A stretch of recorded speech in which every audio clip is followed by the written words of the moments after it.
Have you ever been to Sarawak? Sarawak is a Malaysian state located on the island of Borneo, bordered by Sabah, Kalimantan and Brunei. Sarawak is known for its rich rainforests, filled with animals and plant species. There are Sarawakians who live in the city centre and those who live in the deep ends of the forests. Sarawak receives abundant rainfall and has tons of mountainous terrains. This makes the country extremely suitable for hydropower development. With this in mind, would you have known that Sarawak is filled with hydropower dams? The Malaysian government aims to develop the Sarawak Corridor of Renewable Energy to provide clean energy for power-intensive industries. By doing so, Sarawak could potentially hold a major role in meeting the demands of increasing power supply in Southeast Asia. The first hydropower dam, the Batang Air Dam, was constructed in 1985 and runs on 108 megawatts. The second dam was the Bakun Dam, constructed in 2014 and generated 2,400 megawatts of power. Bakun Dam remains the biggest and most powerful dam in Sarawak to date. Murum Dam, which was constructed in 2015, runs on 944 megawatts.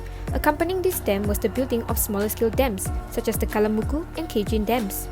As claimed by developers, hydropower development requires high initial investment.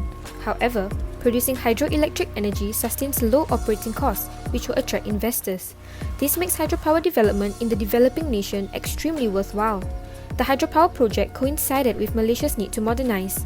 Reflecting back on Rostow's stages of economic growth modelled after Western development, we can see that Malaysia is on the fourth stage, the drive to maturity stage, where Malaysia aims to spread modern technology across the country.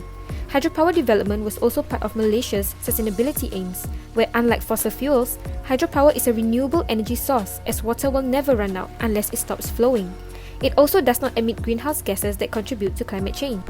This development project would improve the livelihoods of Sarawakians. Improvements in education, rise in employment levels, and establishment of facilities and services are just some of the many benefits used to justify the project. But is this an overly simplistic perspective? Can we look at this project through another lens? How does modernization theory play out in Sarawak?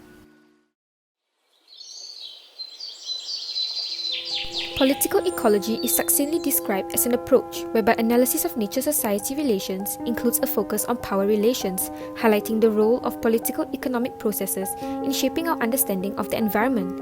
According to Forsyth and Walker 2008, this political ecology vision is often constrained by a two-dimensional vision of social order, where we view environmental problems as a product of tensions between the state and the community, or between capitalism and the traditional economy.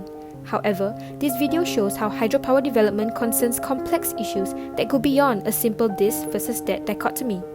Hydropower development inevitably raises concern and fear amongst the locals, as Sarawak is already facing environmental threats from logging industries and palm oil plantation.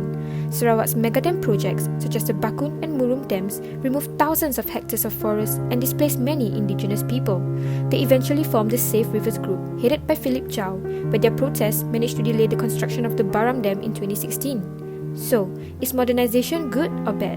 What do we think of Rostow's stages of economic growth? Will it really bring prosperity to the people of Sarawak? As shared by many locals, Sarawakians do not oppose development, but instead want people-centered development suited to their local context, centered on their values and the life that they cherish, instead of erasing them. Local efforts highlighted this matter to the international realm, facilitated through the help of the Borneo Project, which is an international initiative that supports community-led efforts in defending forests and livelihoods in Sarawak.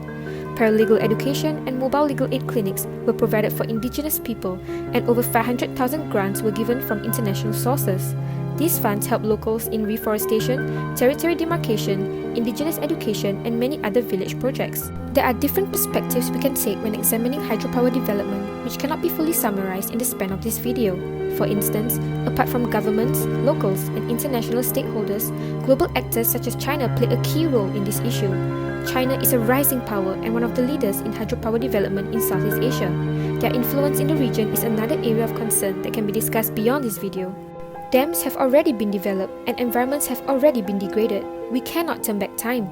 From what we have shared, what kind of Sarawak do you think locals want to live in? What kind of Sarawak will we see in the future? Development is not a one-size-fits-all strategy. It can bring both good and bad to society. With proper decision-making and a reappraisal of agendas, development can lead to less worries and more happiness. We just have to wait and see how future developments play out.